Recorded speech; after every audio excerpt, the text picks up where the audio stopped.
From mysteriously disappearing in the woods to coming face to face with the creature, these are the couple's final moments caught on camera after a shocking Bigfoot encounter. Let's dive in. Jonathan Jetté and Rachael Bagnall. They thought it would be just another beautiful hike into the heart of British Columbia. They had no idea they were walking into a nightmare. Jonathan Jetté and Rachael Bagnall woke up early that Saturday morning, packed their gear, and headed out for one last adventure together. The plan was simple: hike to the stunning Valentine Lake, spend a few peaceful days surrounded by nature, and return home in time for Rachael's big move overseas. The mountains were calm, the trails quiet, and the morning sun was just starting to warm the air. Everything seemed perfect, but somewhere deep in the wilderness, something went terribly wrong. Their final moments, caught through traces left behind, hint at something far more chilling than just getting lost. Some believe they ran into something no one could explain. And by the time the search began, it was already too late. Jonathan and Rachael were gone without a trace. However, to understand how their tragic story unfolded, one has to understand who these people were. Jonathan Jetté was 30 years old. He worked for the city of Burnaby, British Columbia, a steady job he took pride in. He was known for being calm, patient, and careful about everything he did. Hiking wasn't just a hobby for him. It was something he deeply loved. Has been informed that you will likely be making an entry back to where you saw. Every trail, every mountain, every forest path he took, he treated with respect. On the other hand, Rachael Bagnall was 29. She was studying medicine, ready to start a brand new chapter overseas in just a few weeks. Friends said she was full of life, smart, and determined. She had a deep love for the outdoors and had spent years hiking and exploring different parts of Canada. Both Jonathan and Rachael were fit, strong, and well prepared for the wilderness. They weren't the kind of people to take foolish risks. Every trip they planned was mapped out carefully. They packed the right gear. They knew how to handle the trails, the weather, and anything nature could throw at them. These were not amateurs. They had hiked together many times before, through forests, over rocky hills, across frozen streams. They knew what they were doing. They respected nature's dangers. They were excited for one last peaceful escape before life pulled them in different directions. Jonathan and Rachael didn't set out that morning as victims. They set out as seasoned hikers, ready for another adventure. They had every reason to believe they'd be back home soon, laughing and sharing stories about the beautiful places they had seen. But somewhere beyond the edge of the familiar trail, something else was waiting. And once they crossed into the wild, they would never be seen alive again. The last known whereabouts. On the morning of September 4th, 2010, Jonathan and Rachael started their day like any other adventure.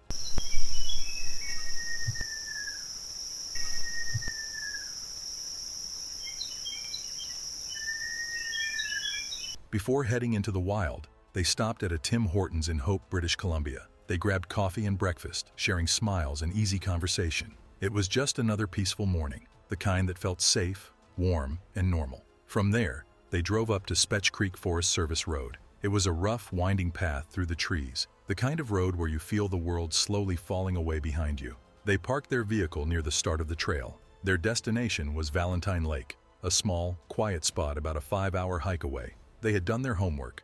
This wasn't some random walk into the woods. They knew the trail. They knew the distance. If anything felt wrong, it would have been easy to turn back. They were not deep into some wild, untouched territory. Help and safety were never far away. Their phones would later show GPS pings and a few last messages. Normal things sent to friends and family. Nothing strange. Nothing out of the ordinary. Everything pointed to a simple, quiet hike. The trail itself was beautiful but rugged, winding through thick forest, rocky outcrops, and old logging roads. It wasn't overly dangerous for two people as experienced as Jonathan and Rachael. But then, without warning, all movement stopped. Their phones went silent. No more messages. No more updates. It was as if the trail had swallowed them whole. No cries for help, no broken GPS signals, no sign of panic. They had simply vanished into the dense Canadian wilderness, and no one would know it until it was too late. The search and first clues. When Jonathan and Rachael didn't return home that evening, their families felt it right away. Something was wrong. It wasn't like them to lose track of time or skip checking in. Hours turned into a full day, and by September 8th, they were reported missing. By the next morning, the search began. Over 50 trained searchers moved into the area. Some were locals. Some came from across British Columbia, where men and women used to track people through the wildest, harshest landscapes. They searched across the creek trails, through the heavy trees and rocky ground, calling their names into the thick silence. Search and rescue teams found their car quickly, still parked exactly where it should have been, locked and untouched. Inside, there were signs of their morning stop. Empty Tim Hortons cups still sat in the cup holders, a little piece of normal life left behind like a ghost. Jonathan's phone was found too, tucked safely inside. From the air, helicopters scanned the dense canopy, searching for any sign of movement. Dog units were brought in, their noses trained to pick up the faintest human scent. Specialized climbing teams crawled across cliffs and through deep ravines. They mapped every old logging road, every hidden trail. Still, there was nothing. Not a piece of clothing, not a single track, not even broken branches to hint which way they had gone. It was as if the forest itself had swallowed them and sealed up the cracks behind. Search and rescue experts, hardened by years of experience, said it was unlike anything they had ever seen. People got lost all the time in British Columbia, but they always left behind some trace. A boot print in the mud, a backpack, something. Jonathan and Rachael had left behind only silence. The forest stood there, massive and unmoving, as searchers shouted their names into the wind. No answers ever came back. Aftermath and more searches. Weeks turned into months. Still, no sign of Jonathan or Rachael. Refusing to give up, their families hired professional climbers, men and women who had conquered Mount Everest itself, to come in and search the deepest, most dangerous parts of the wilderness. These climbers went over steep cliffs and crawled deep into narrow crevasses, places where a person could vanish without a sound. Yet, they found nothing. In the nearby village of Mount Curry, people started talking. Some locals said they had seen smoke rising in the mountains days after Jonathan and Rachael disappeared. Hope flared up for a moment. Maybe they had made a fire, trying to survive. Maybe they were out there, waiting to be rescued. Search teams rushed to the spot. They hiked deep into the backcountry, chasing after the reports. But when they arrived, the smoke was gone. There were no ashes, no burnt wood, nothing but the cold ground. Another tip came in. Some hunters said they noticed strange bird activity near a remote spot in the forest. In the wild, a big gathering of birds often means there is something or someone dead nearby. Searchers moved in again, hearts heavy but determined. They picked through the area for days. Again, nothing. Every lead led to more silence, more empty woods. It was like the land itself was hiding the truth. In the end, there was nothing left to do but mourn. Jonathan and Rachael's families hiked to Valentine Lake, where their children were last believed to be heading. They carried a wooden cross with them, a simple handmade memorial. They planted it into the ground by the water's edge, where the trees whispered and the sky stretched forever. It was a final act of love, standing against the cold emptiness. The wind moved through the trees that day, quiet and slow, like the forest was breathing. No answers ever came. Strange discoveries and theories. As the seasons changed, strange pieces started to surface. A pair of sunglasses was found near the search area. At first, everyone held their breath. Maybe they belonged to Rachael. Maybe this was the break they had been waiting for. But when the families looked at them, the truth hit hard. They weren't Rachael's. They didn't even look like anything she owned. It was like the forest was playing tricks, offering up scraps that led nowhere. Later, a few pieces of men's clothing were found tangled in the underbrush. Searchers held out hope. Maybe something of Jonathan's had finally been uncovered. But again, the clothes weren't his. They were a completely different size and style. Not anything he would have worn. Not long after that, a few bones were discovered scattered across a rocky slope. The area was roped off, and searchers moved carefully, half expecting the worst. When the tests came back, the answer chilled everyone even further. They were animal bones, not human. Piece by piece, the trail grew colder and stranger. At some point, searchers started to whisper among themselves. They had been through every valley, checked every cliff and every cave. There was no blood, no wreckage, no sign of a struggle. It was like Jonathan and Rachael had been lifted straight off the earth. Searchers started asking a new, darker question. Were Rachael and Jonathan even in the area anymore? Or had something, or someone, taken them? The longer the silence dragged on, the more the mountains seemed to close up and pull its secrets even deeper into the rocks and trees. The families were left standing at the edge of something they couldn't explain.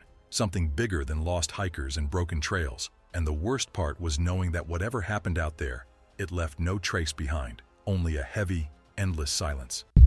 Bigfoot twist.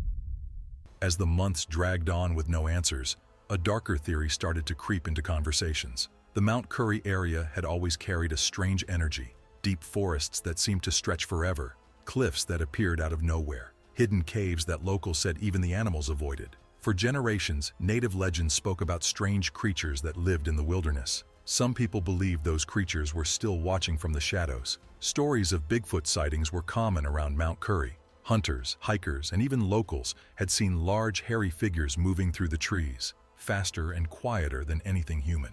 When missing persons researcher David Paulides heard about Rachael and Jonathan, he immediately noticed the pattern. In his Missing 411 investigations, certain cases followed a chilling script. Experienced people disappearing in good weather, near boulder fields, lakes, or cliffs, with no clear cause. Rachael and Jonathan fit that pattern perfectly.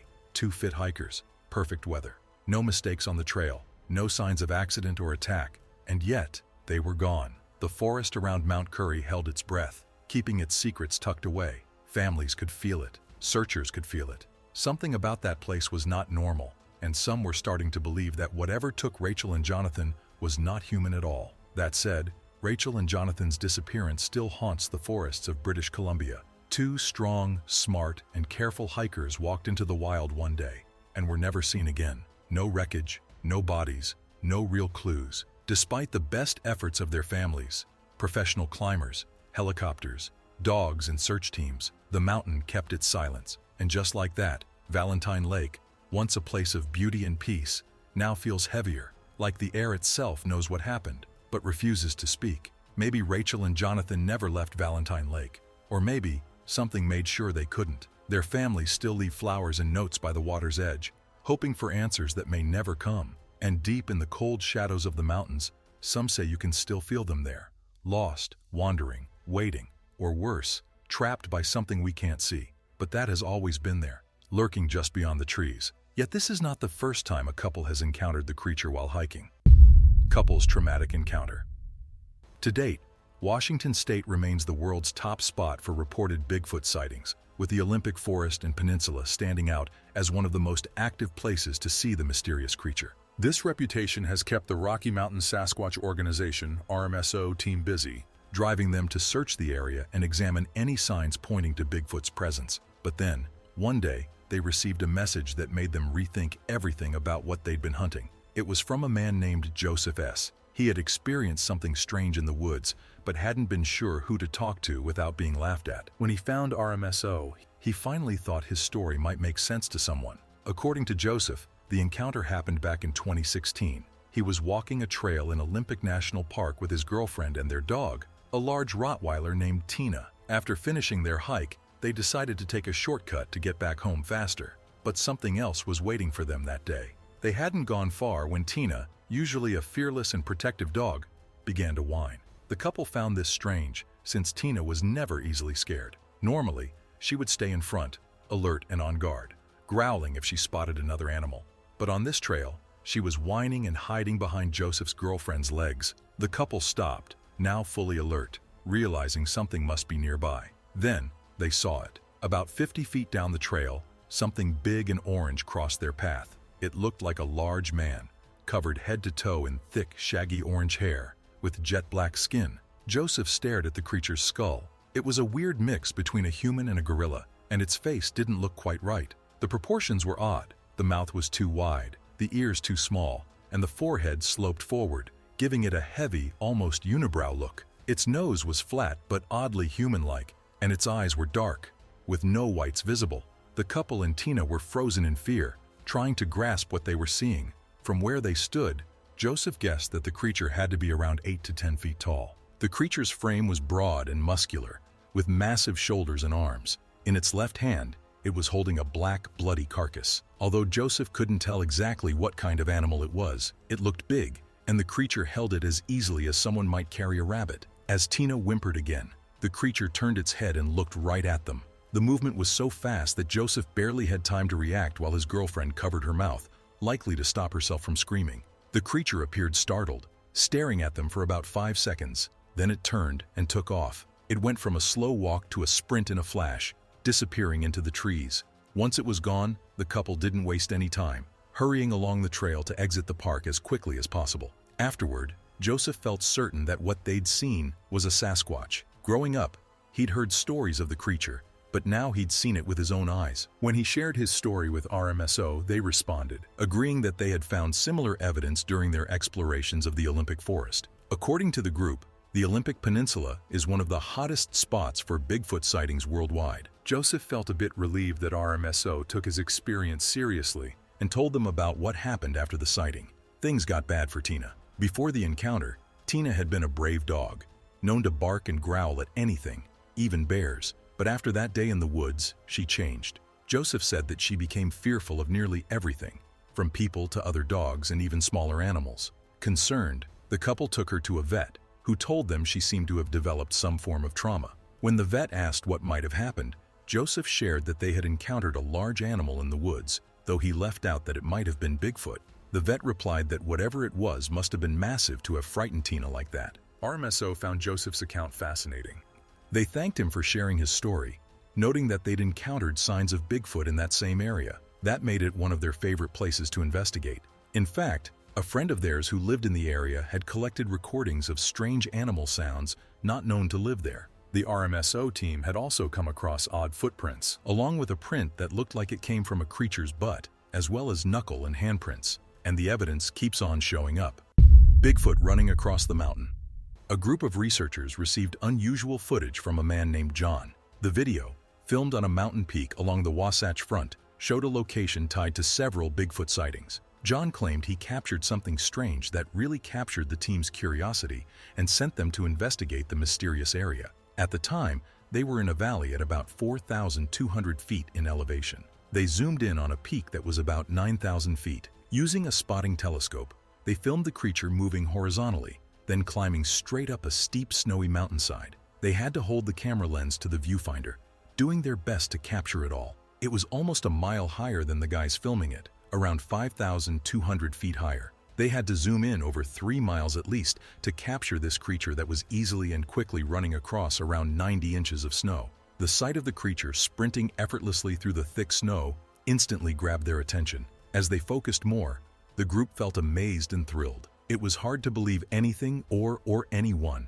could move so fast in such deep snow unless it was incredibly strong and tall in height. When researchers received the footage, they were eager to analyze it. They wanted to determine if it was authentic, especially with so many hoaxes out there. To uncover the truth, they zoomed in on the footage, hoping to get a better look and figure out exactly what they were dealing with. But nothing could prepare them for what they were about to see. They saw a bipedal creature running across the mountain. The creature took a small break and ran off fast across the snow. The researchers couldn't believe what they were seeing. The snow in those mountains was about 90 inches deep, a fact they were well aware of. They explained that for a creature to move so fast through thick snow, it had to be incredibly tall, with feet sinking deep into the snow, and unbelievably strong to move without struggling.